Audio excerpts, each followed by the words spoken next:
다석 사상으로 다시 읽는 도덕경 노자와 다석 14번째 시간입니다. 오늘은 제11장 30복 제11장 30복을 말씀드리겠습니다.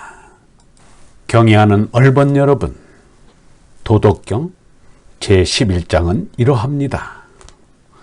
30복 017 30바퀴살이 한 바퀴통에 함께 모여 당기모유 거지용 그 빔이 알맞아서 수레로 쓸 수 있다. 연식 이 위기 찰진 흙을 빚어서 그릇을 만드는데 당기무유 기지용 그 빔이 알맞아서 그릇으로 쓰인다. 착고 위 위실 문이나 창을 내어서 집을 짓는데 당기무유 실지용 그 빔이 알맞아서 집으로 쓰인다. 고유지 위리 그러므로 있는 것을 이롭게 만드는 것은 무지이위용 빈 것을 쓰게 되어서이다. 노자는 물을 위해 유가 있다는 것을 설명하기 위해 세 가지 예를 들었습니다.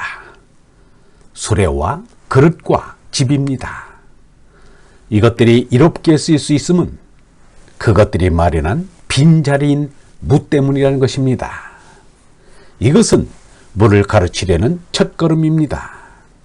절대물을 가르치기 위해 우선 상대물을 가르치는 것입니다.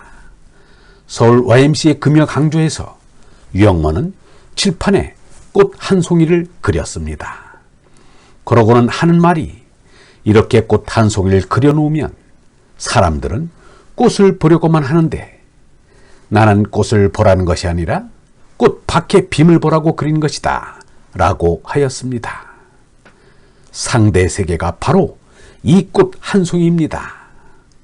사람들은 꽃인 유에만 관심을 두고 보는데 하느님은 거꾸로 물을 보라고 유를 낸 것입니다. 유만 보는 사람은 어리석은 사람입니다. 유를 낳고 유를 안고 있는 물을 보는 사람은 지혜로운 사람입니다. 불가에서는 석가의 영화미소 이야기가 전해옵니다. 석가가 영취산에서 설법하던 때의 모임인 영산회에서 있었던 일입니다. 석가의 금구에서 겐지스강의 물결처럼 쏟아져 나오는 진리 말씀에 몸과 마음을 깨끗이 씻으려는 선남 선녀들이 모여들었습니다. 그런데 그날 석가의 입은 굳게 닫힌 채 열리지 않았습니다.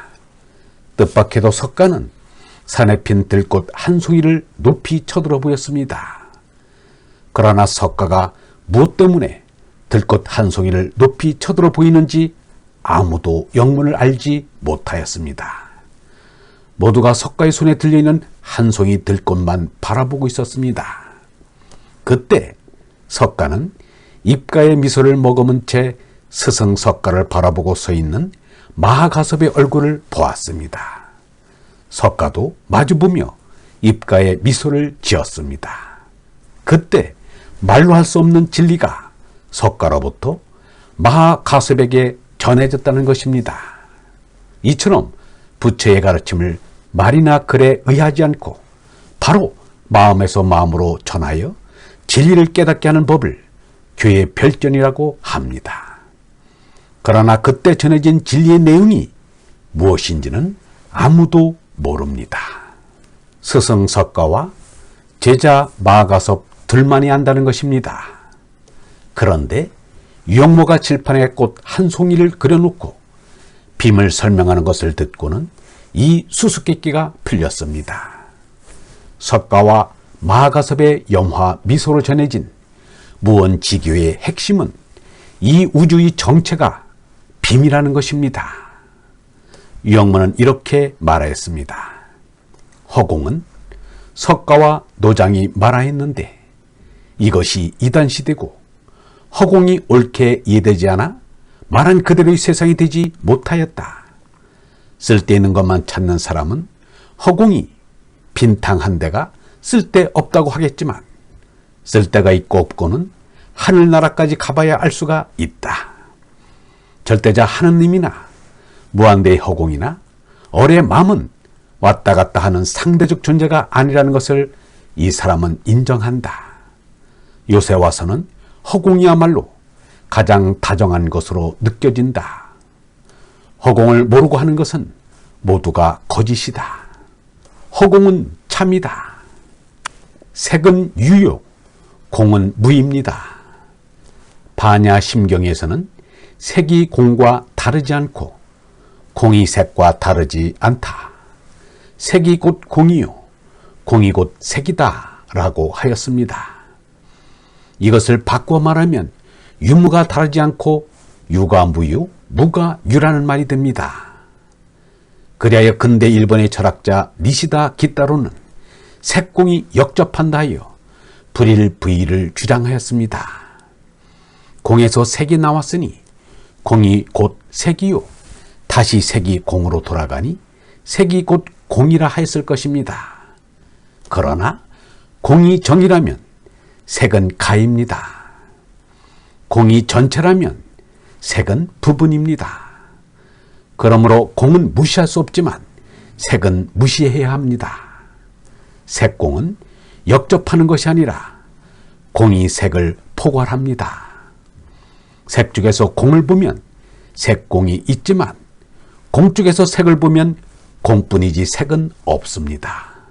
그러므로 유일불이입니다. 불일부이가 아닙니다. 공이 바다라면 색은 바다에 생긴 물고기와 같습니다. 바다 쪽에서 보면 물고기는 바닷속에 있습니다. 그러나 물고기 쪽에서 보면 물고기와 바다가 있습니다. 무 쪽에서 보면 유는 없습니다. 유 쪽에서 보면 유와 무가 있습니다. 바닷속에 물고기가 생기듯이 허공 속에 천체가 생겼습니다. 허공 쪽에서 보면 천체는 없습니다. 천체 쪽에서 보면 천체와 허공이 있습니다. 그러므로 참으로 유는 없고 무인 허공만 있습니다. 그러므로 허공인 무가 참입니다. 유영문은 이를 본무라 하였습니다. 유영문은 말하기를 있다는 것도 참으로 있는 것이 아니고 없다는 것도 참으로 없는 것이 아니다. 생사에 빠진 미혹과 환상에서 있느니 없느니 야단이다. 있느니 없느니를 바로 아는 사람은 없다. 다만 우리 감각이 있다 없다 하는 것뿐이다.